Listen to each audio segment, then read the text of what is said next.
Hello दोस्तों, कैसे हैं आप लोग। मैं नागेश कुमार स्वागत करता हूं आपका अपने चैनल गुरुजी नॉलेज वर्ल्ड पर। और today I am going to discuss about the syllabus of high school and inter means academic syllabus.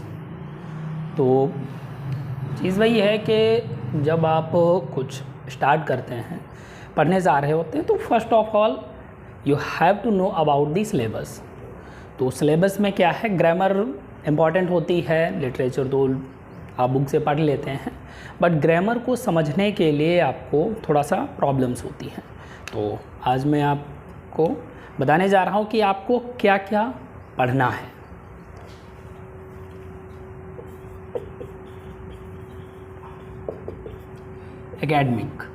Academic में होता क्या है, जैसे 10th की बात करें, यानी 9th और 10th में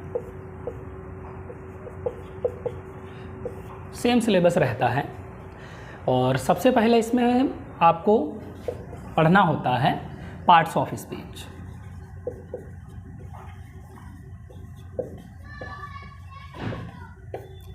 और जैसा कि आप लोगों को पता है कि पार्ट्स ऑफ स्पीच वैसे तो 8 होते हैं, लेकिन अगर हम उसमें आर्टिकल्स को ऐड कर लेते हैं अलग से तो 9 हो जाते हैं। और पता होगा आपको कि कौन कौन से होते हैं। सो फर्स्ट होता है noun, second pronoun, third adjective and fourth verb, fifth adverb, sixth preposition and 7 number conjunction,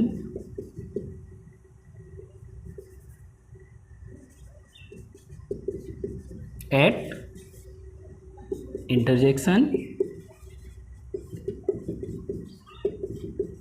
and 9th if we include articles, so 9th is articles. ये आपका पार्ट्स ऑफ स्पीच का सिलेबस होता है जिसको आपको पढ़ना होता है। और इससे कुछ क्वेश्चंस बनते हैं, जैसे फिल इन द ब्लैंक्स आ जाते हैं या कुछ एरर्स में दे दिए जाते हैं, कुछ मीनिंग्स आ जाती हैं। तो ये पार्ट्स ऑफ स्पीच में होता है। इसके बाद में सेकेंड थिंग क्या होती है,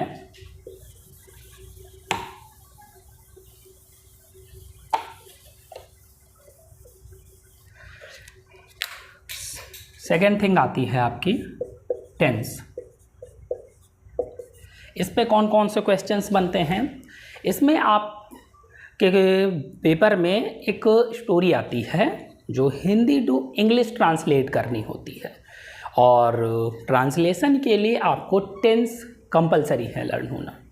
और टेंस के ही बाद में आपका active, passive and direct, indirect आते हैं, तो वो भी आप किस पे कर पाएंगे। अगर आपको टेंसेस नहीं आते हैं तो आप उनको भी नहीं कर पाएंगे।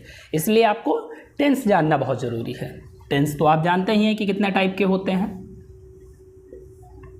टेंसेस होते हैं 3 टाइप्स, प्रेजेंट, पास्ट, फ्यूचर। और इसके भी पार्ट्स होते हैं। तो प्रेजेंट में आपको क्या क्या पढ़ना है, इन सभी के प्रेजेंट, पास्ट, फ्यूचर सबके सेम पार्ट्स होते हैं। प्रेजेंट में प्रेजेंट इंडेफिनिट, जिसको हम सिंपल प्रेजेंट भी कह सकते हैं, सिंपल प्रेजेंट। सेकंड होता है continuous, present continuous. And third perfect, यानी present perfect. And fourth perfect continuous, present perfect, perfect continuous. और यही चारों पार्ट्स आपके पास्ट में भी होते हैं और फ्यूचर में भी होते हैं। ठीक है। एंड इसके अंडरटेकिंग और क्या पढ़ते हैं आप, इसके भी टाइप्स होते हैं, affirmative, negative, interrogative, double interrogative, तो ये इसके पार्ट्स आते हैं, यानी टोटल जो मेन है वो आपको ये 3 टेंसेस हैं और ये 4, यानी 3 × 4 = 12. These all 12 tenses you have to study. Okay? Then ये टेंस का पार्ट होता है. टेंस के बाद में नेक्स्ट पार्ट आता है आपका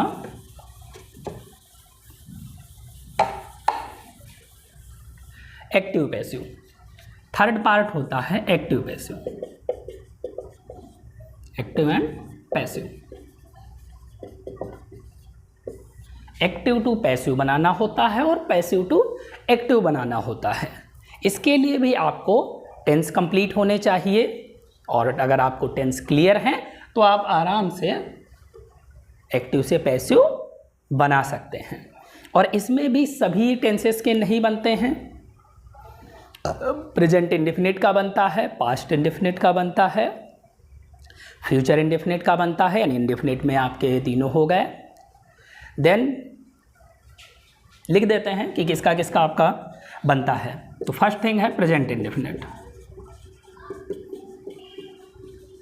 इसका आपका पैसिव बनेगा. सेकेंड पास्ट इंडेफिनिट, इसका भी पैसिव बनता है. और थर्ड थिंग आती है फ्यूचर इंडेफिनिट. तो फ्यूचर इंडेफिनिट में क्या होता है, जब हम किसी बात को कहते हैं विल या सेल करके, तो इसका भी बनता है. देन कॉन्टीन्यूअस में सेकेंड थिंग है, फोर्थ नंबर पे प्रेजेंट कॉन्टीन्यूअस, इसका बनता है. फिफ्थ पास्ट कॉन्टीन्यूअस, इसका भी बनेगा. लेकिन जब हम फ्यूचर कॉन्टीन्यूअस की बात करेंगे तो फ्यूचर कॉन्टीन्यूअस का जो पैसिव है वो नहीं बनता है. ठीक है. नंबर 6 प्रेजेंट परफेक्ट, इसका बनेगा. 7 नंबर पास्ट परफेक्ट, इसका भी बनेगा. 8 नंबर फ्यूचर परफेक्ट, इसका भी बनेगा. ठीक है. उसके बाद में आते हैं परफेक्ट कॉन्टीन्यूअस. तो परफेक्ट कॉन्टीन्यूअस में ना present perfect continuous, past perfect continuous और ना ही फ्यूचर परफेक्ट कॉन्टीन्यूअस, इनमें से किसी का भी पैसिव वॉइस नहीं बनता है.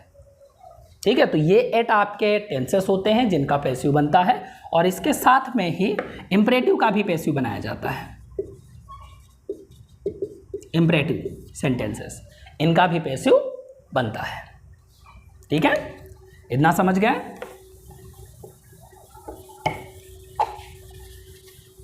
देन इसके बाद में नेक्स्ट पार्ट आता है आपका number 4 narration. Narration it means direct and indirect. ठीक है.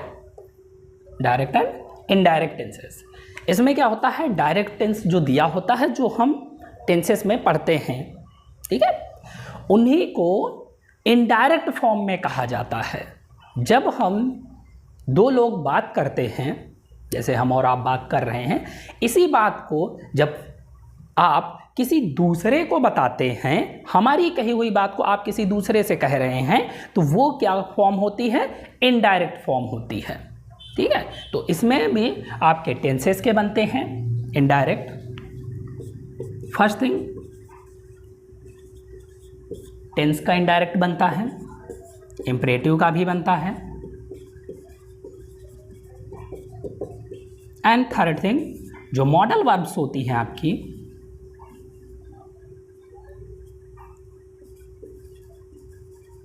इनको भी ट्रांसफॉर्म किया जाता है डायरेक्ट टू इनडायरेक्ट.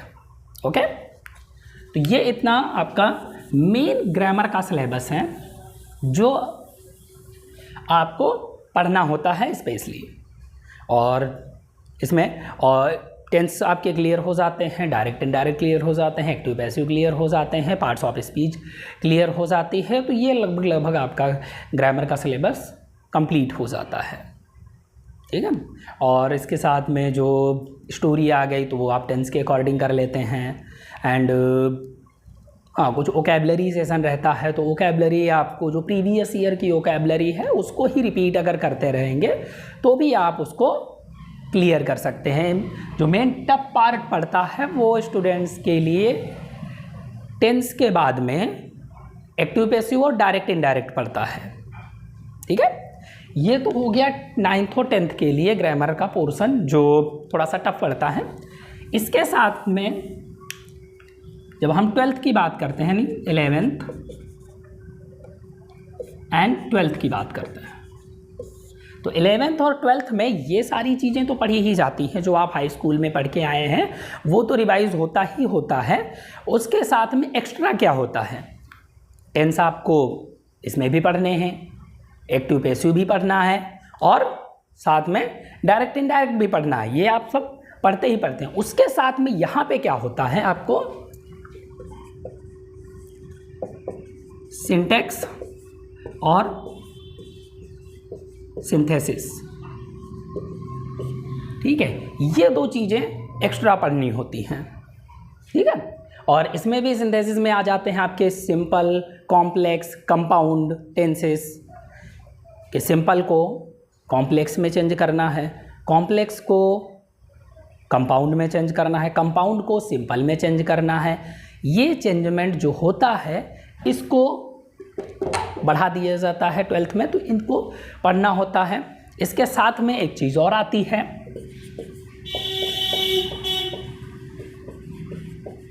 ट्रांसफॉर्मेशन। इसमें खासकर डिग्रीज को याद रखना होता है, transformation of degrees. Degrees means good, better, best, bad, worse, worst, ऐसे करके डिग्रीज होती हैं जिनको आपको ट्रांसफॉर्म करना होता है, ठीक है। तो ये कुछ चीज़ें एक्स्ट्रा होती हैं जो 12th में होती हैं, जो एक्स्ट्रा पढ़ी जाती हैं, और कुछ खास सिलेबस ग्रामर का नहीं है और बहुत ज़्यादा पोर्शन होता भी नहीं है। नॉर्मली अगर आप इसको अच्छे से स्टडी करते हैं तो 3 to 4 मंथ में आप अच्छे से प्रिपेयर कर सकते हैं। सो आई होप कि आपको ये क्लियर हो गया होगा कि सिलेबस क्या है, और इसी सारे सिलेबस को मैं आपको डिलीवर करने वाला हूँ। I am just going to teach you all these syllabus, okay, all these things which you will get perfectly, okay? I hope समझ में आ गया है सब। So thank you दोस्तों, have a nice time।